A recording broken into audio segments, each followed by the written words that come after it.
Yo, what's good with y'all? It's Keymajor and I'm back with another video for y'all today. Let me show you guys how to make some dark, old, vintage type of samples like CUBEATZ for Southside or Pyrex, Future even. In my latest video on Metro, I used this sample and you guys have been asking for me to break it down. So in today's video, I'm gonna be breaking it down, show you guys how I made it, give you guys tips and tricks like always. So if you guys do enjoy and learn something new, make sure to leave a like, comment, subscribe, hit the bell so you don't miss some more videos, and let's get straight to it. So in this sample, I used a starter from my boy Vivo, which he got a sample off YouTube. So here's the part that I chopped up.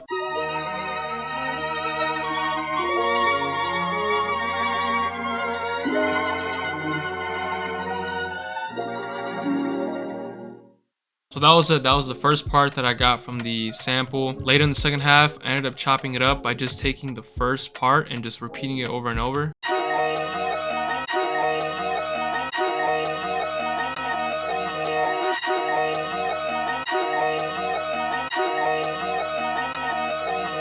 The very last half, all I did is I just half timed it.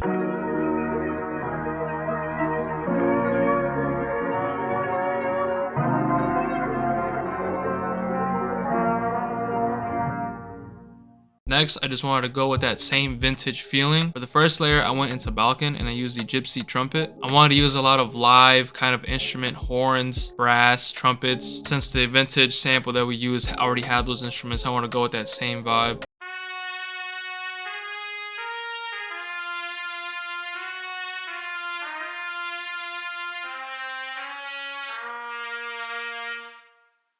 With this melody, all the red notes that I'm highlighting are kind of the root notes of the original sample. And then these in between red ones are just things like I added, kind of spice up the melody. For the effects, I first added an EQ, making your VST sound a little more vintage and old. EQ is going to be one of your go-to plugins for that. It helps cut out a lot of the highs, a lot of the crispy, clean. Reverb is also going to be your best friend when it comes to making it sound old and vintage. You want to use a lot of small room, tight studio presets. And then in here, I also turned the width all the way down. So reverb and the sound is in mono, just like the sample. And as you can tell, I made a lot of these sounds mono. Next, I copied the same notes over onto a gypsy trumpet again, but this time I used these staccato. And I did this so I can make the first one sound more full. Here's how they sound together.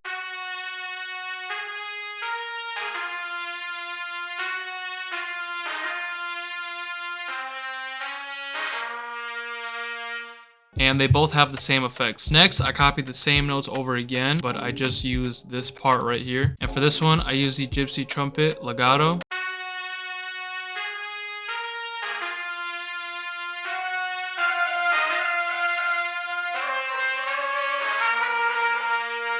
So as you can see, it just makes the second half a lot more dramatic, a lot more full. For the effects on this one, I made it completely mono. I used the same reverb and the same sort of EQ. I just left a little more highs in it to kind of take over the original trumpet a little more. And I panned this one to the right and I panned the other two trumpets to the left. Next, I added another melody. Now this melody uses almost the same kind of notes, but it is a little bit different. I added a little more notes. This one I'm using the gypsy accordion. In here, I just turned off the hall. I reduced the reverb on this sound and kind of just kept the close mic on.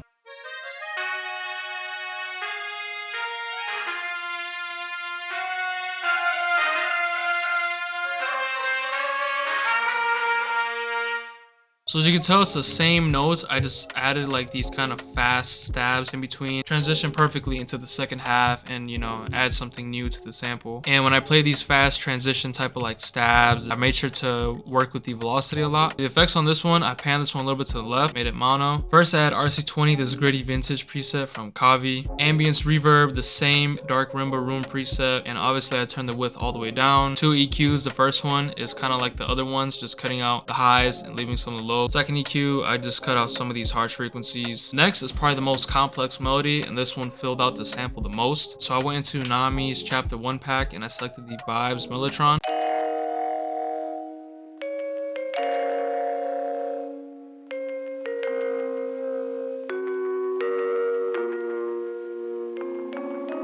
So you might be able to recognize a lot of the same things. I'm using the same root notes that I've been using throughout this whole video. And I brought back the same like transition where it's going up the scale that I used in the previous sound. First, starting with the chords, I just listened very carefully with the sample and I just followed the same root notes.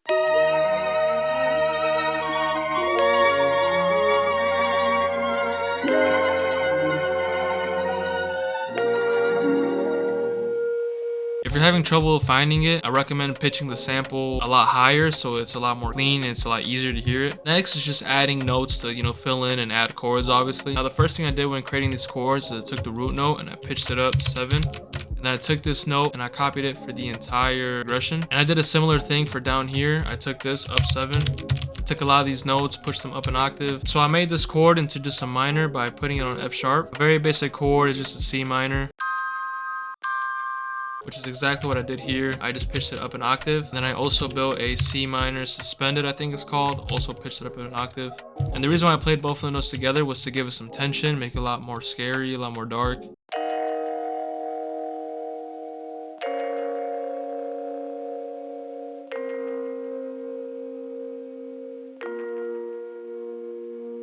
So like I said, a lot of these notes are off the grid, they're not perfect, which how I did that is just doing Alt S to strum them, but also just manually going in and kind of moving them off the grid. Last but not least, the velocity is very important. As you can see, the velocity is going all over the place. The effects, I wanted to give it some delay and some distortion, so I first added this Echo Boy, the stock preset. I just turned the feedback up. Ozone Imager to make it 100% mono. I added a shaper box, just a side chain to give it some more movement, more of a groove type of feeling. J37 stereo, I used the Ozone Exciter stereo preset. This is what really gave it that like distortion, some more wobble, saturation, and then EQ cutting out a lot of the highs, a lot of the lows, like all the other instruments. Next, after that, I added 2 small textures. First thing I added was the Now Waves Wave Creator Essential Kit, the vinyl texture, and then back into the Nami kit, I used the cassette start, and that plays in the beginning, so it kind of delays the start of the sample. Next is the second half. For the first one, I just had the staccato trumpet playing just one basic note, and then same with the trumpet legato. I just had this part repeating over and over. I did the same thing with the accordion. And then lastly, I kept the transition from the mellotron.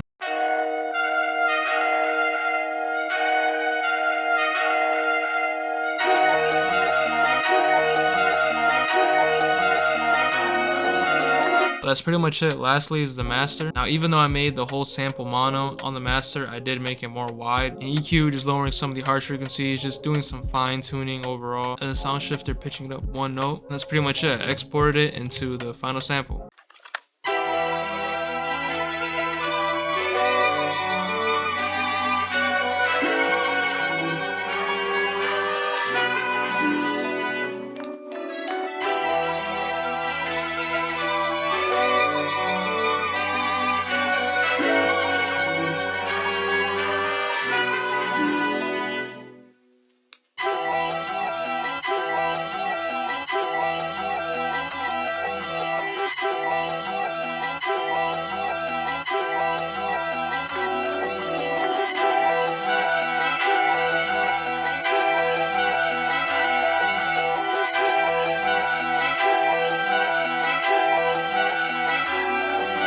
If you guys want this sample 100% free, it's in my Elements of Evil kit. This kit is 100% free. It comes with 40 plus samples with other talented sample makers and a variety of vibes. It's not just one simple vibe. It also comes with a bunch of free one-shots and a bunch of free drums as well. It's the first link in the description. Go to my website and it'll be on there completely free. On my website, you also have a bunch of my other kits that are just like the Elements of Evil, just a lot better, and it comes with a lot more sounds. But that's pretty much it. If you guys want to see me use this sample, flip it, and put some drums on it, make sure you guys go to the top right corner of the screen to go watch my latest video. But if you guys do enjoy and learn something new, make sure to leave a like, comment, subscribe, hit the bell so you don't miss any more videos. I've been trying my best to be very consistent, uploading almost 3 videos every week. So I really hope you guys have been enjoying it, and thank you guys for all the support. Follow me on Instagram. I'm the most active over there. And that's pretty much it, and I'll see you guys in the next video.